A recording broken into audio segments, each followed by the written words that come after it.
How's it going, guys? Welcome to Goat Metalworx workshop. We're going to go over a couple different builds that we've got going on. This channel's mainly about building cars and other things like installing hoists, doing projects on the house and bits and pieces. So let's get into it. So I'm going to run you through the build, what's to come and where it's at, and what we have coming in the very near future with the engine. To start with, we've got GT Racing calipers off a V8 supercar. They will be getting reused. They're off the old build. They are very good. Engine component wise, we've gone with PSR for turbos. The little baby one over here is a G25 550, internally gated, and we have a G30 800 that is externally gated for the compound turbo setup that will be going on this engine. All the supporting mods, ARP lowers, mains, all the gaskets required for the entire build.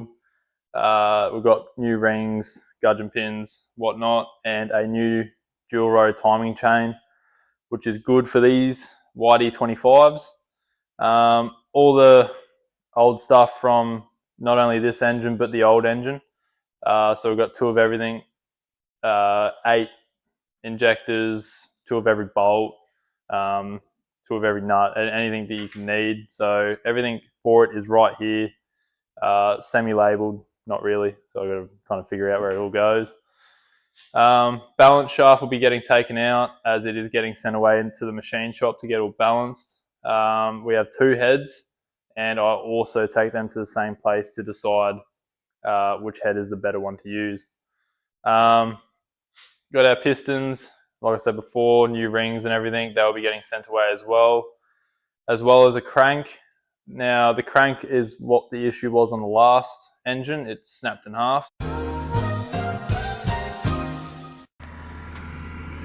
My disappointment is immeasurable, and my day is ruined.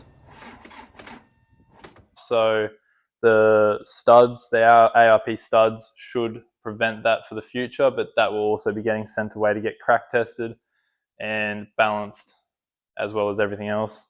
All the main that goes with an engine is all here. 2 of everything, like I said. Now, with the build itself, it is a 4-link rear and a solid axle swap in the front. We have just acquired a steering box, and that is going to be helping us move forward with the front end of this car. So over here, this is the rig itself. To start with, we've chosen 37-inch Maxxis Razor MTs, followed up by the DT1 Neg 44 offset. It is wide, but I'll have bar work and flares to make it seem presentable. We have triple bypass remote res 16-inch all-round shocks, as well as a standard coil setup.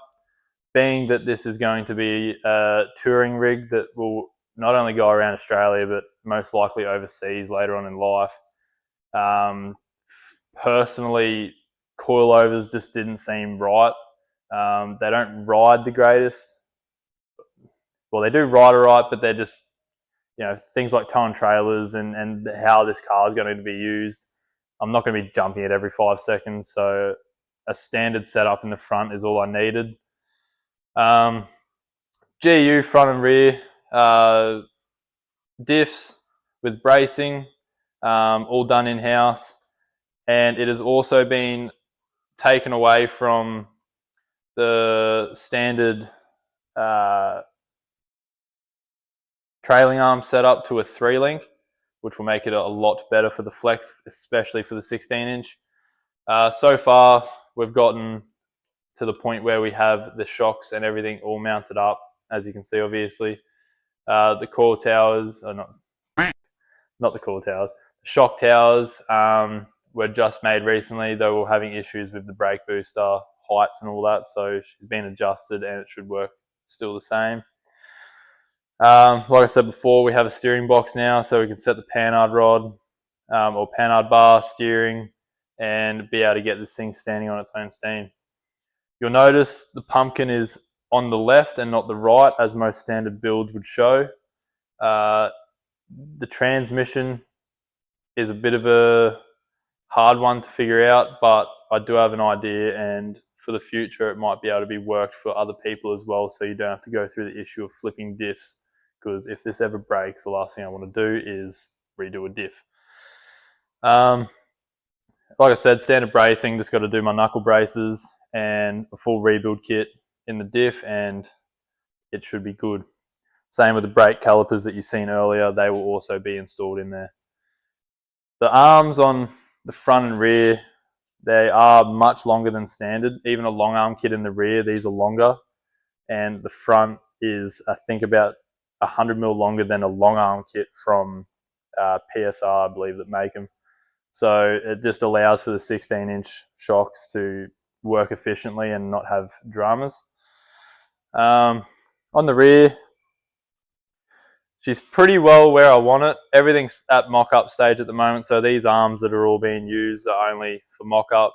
We'll be using 75 aluminium billet arms or whatever they call them, but that's only after the build's completely done and we know everything's all right.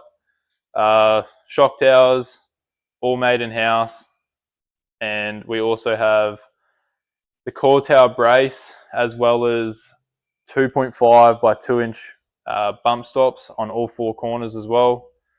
At the moment, it sits at a easy 10 inches, probably more. I haven't measured it.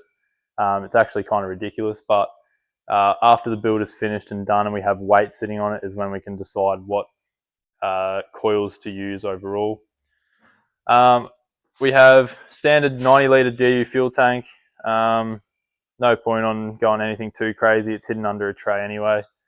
But that will be until that build won't be until later. The old tray does have a petrol sender, which will be getting changed out for a diesel tray. The old tray's over there. It won't be getting reused though. When the man shines the camera over there, you'll be able to see it.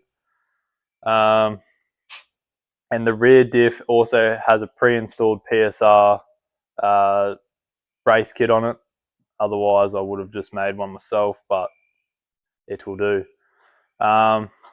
Next up on the agenda, after the engine's done, we'll be getting all of the drivetrain, so drive shafts, front and rear, obviously the transmission, which was going to be a little bit of a mindfuck, I guess you could say. But very close to sending the engine away and getting all that sorted out in about the next week, and hopefully get that back in a reasonable time. All right, that concludes. No, I'm not saying that. It's so gay. All right, thanks for watching the first episode on the Goat Metalworx channel. Be sure to follow the TikTok, the Instagram, to keep up to date with not only the D40 build, but the FG, which slowly gets worked on as well as a work truck that we do a little bit of work on.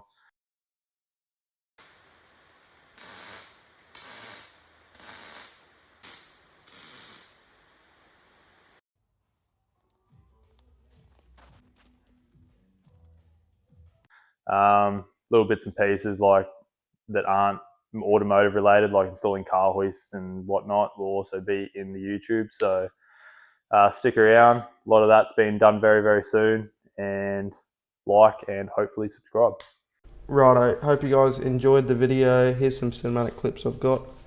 I'll see you in the next one. Tell me that I'm the one. Say that you love me too. Kisses don't come for free. So what you waiting for?